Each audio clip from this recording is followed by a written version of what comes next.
Hey, sew this viral Pinterest-inspired handbag with me and steal the spotlight this autumn-winter season. You can make it from teddy fleece, bouclé, faux fur, faux leather, denim, or canvas. The choice is yours. Create different versions for every season. It's a trendy, minimalist design that you can carry by hand or wear over the shoulder.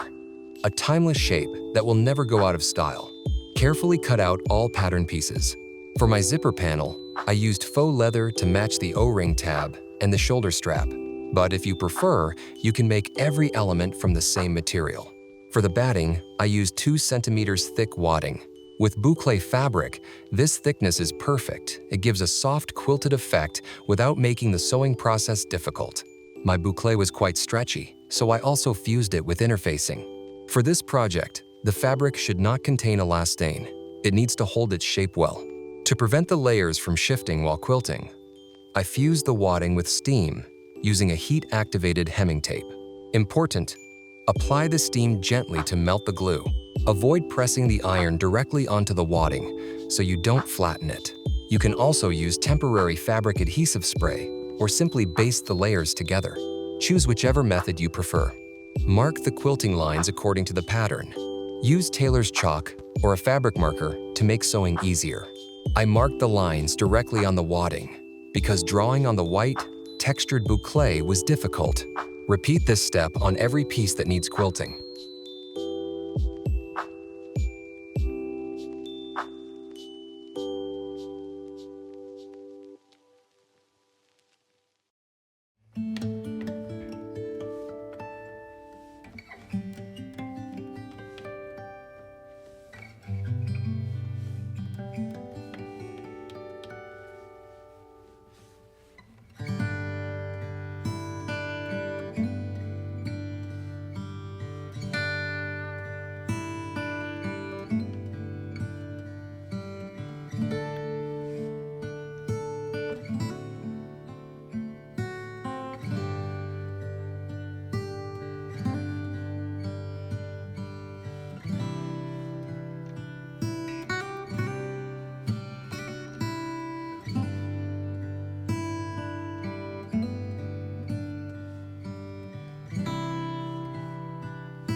Now we'll attach the bottom panel to the 2 main body panels.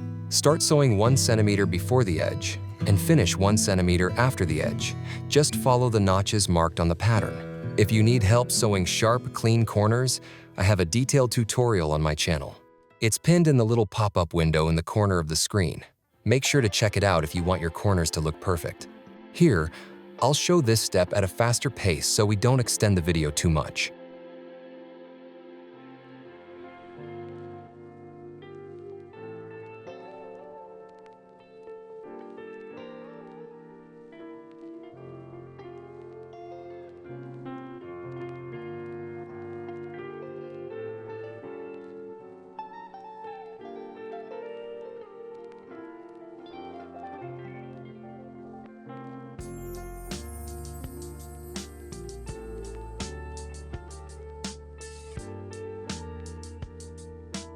Make sure the quilting lines on the main panel line up perfectly with the side panels.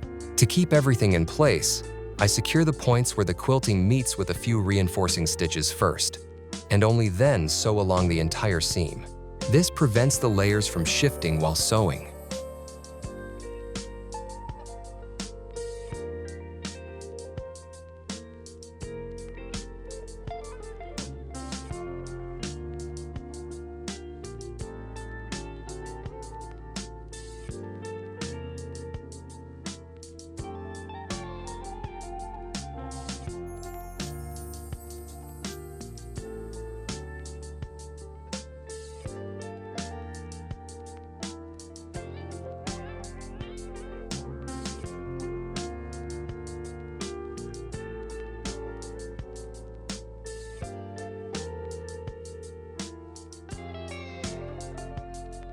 Because the fabric is so fluffy and textured, it hides small imperfections.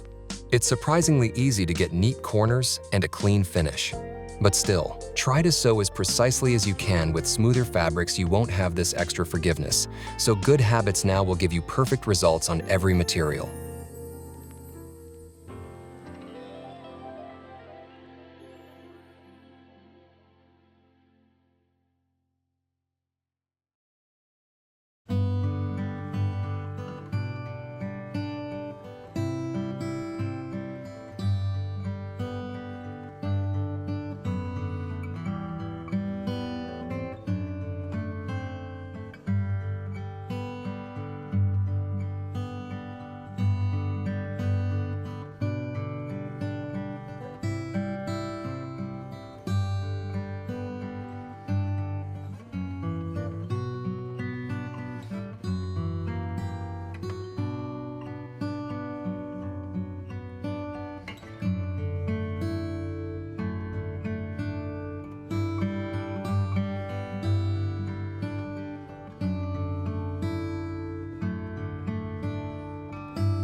To shape the corners perfectly, use an iron with plenty of steam.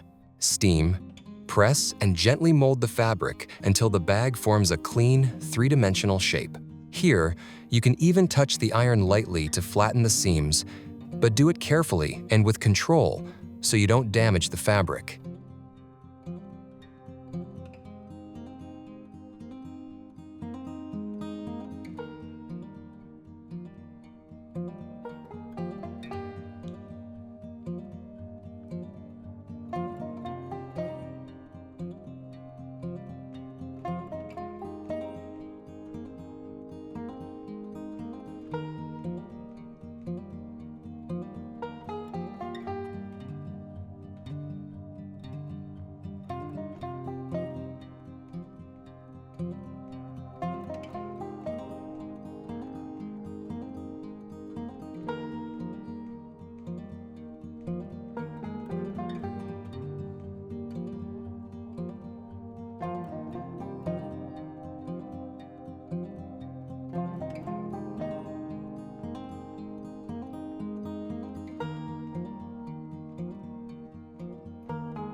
Attach the O-ring tabs to the center of each side panel. If the notches from the pattern were not transferred earlier, or they're hard to see because of the fluffy fabric.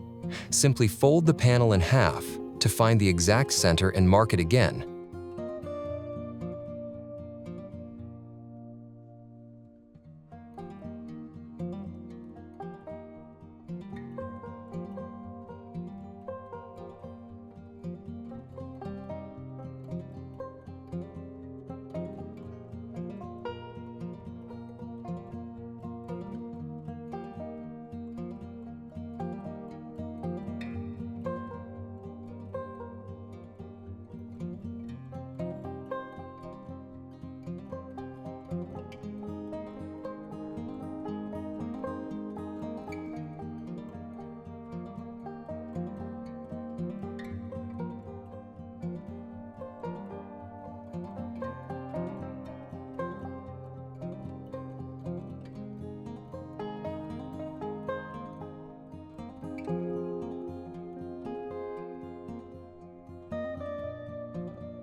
For filling the handles, use the same wadding you used for quilting the bag. A strip about 10 centimeters wide is enough. Roll it into a tube and slowly, gently slide it inside the handle opening. If there is any excess, trim it off. Then attach the handles in the positions marked on the pattern.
Now attach the facing around the top edge of the bag. After sewing, you can also shape it with an iron and plenty of steam. The wadding will compress slightly, helping the bag keep a neat, structured shape.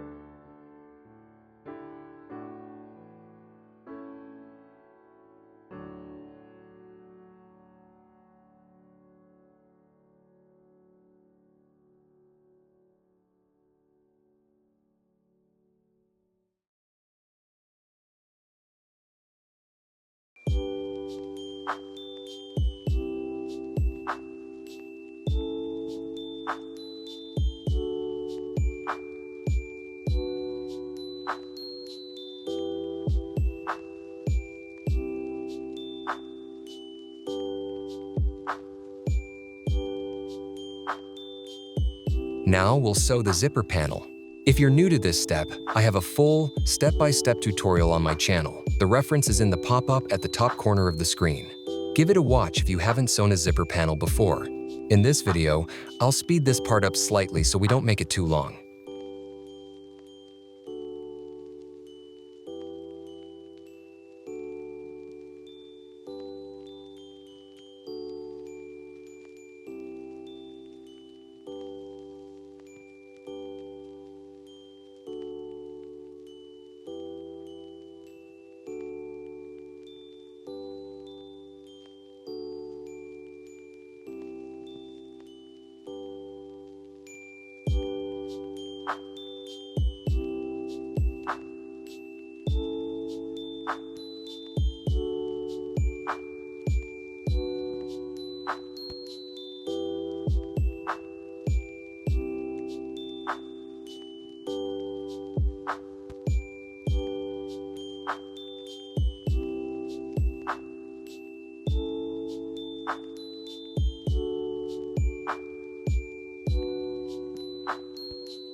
In this step, we'll attach the lining. Join the two lining pieces together as shown in the video, but remember to leave an opening. This is where we'll turn the bag right side out later. Next, sew the lining to the facing at the top edge of the bag.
I try to close the lining opening as much as possible by sewing right sides together where I can.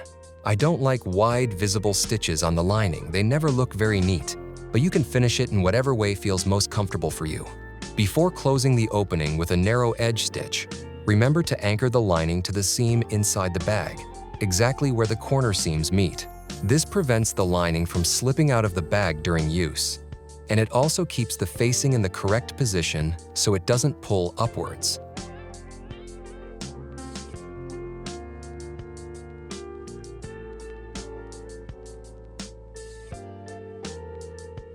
And now, the last step, the shoulder strap. Fold the strap in half, sew along the edge, and then turn it right side out. Shape the seam with your fingers and press it gently so it lays flat. Top stitch the entire strap with a narrow edge stitch using an edge stitching foot, sewing along both sides from end to end. Then attach the swivel hooks and the slider, and you're done.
We made it! You've just finished your own viral Pinterest-inspired bag. If you enjoyed this tutorial, make sure to subscribe to my channel so you don't miss any new fashion projects. You'll find all my social media links in the description below, and I'd love for you to join our Facebook group, where I'm building a creative sewing community. And of course, don't forget to share your version of this viral handbag and tag KSTN Studio. Happy sewing!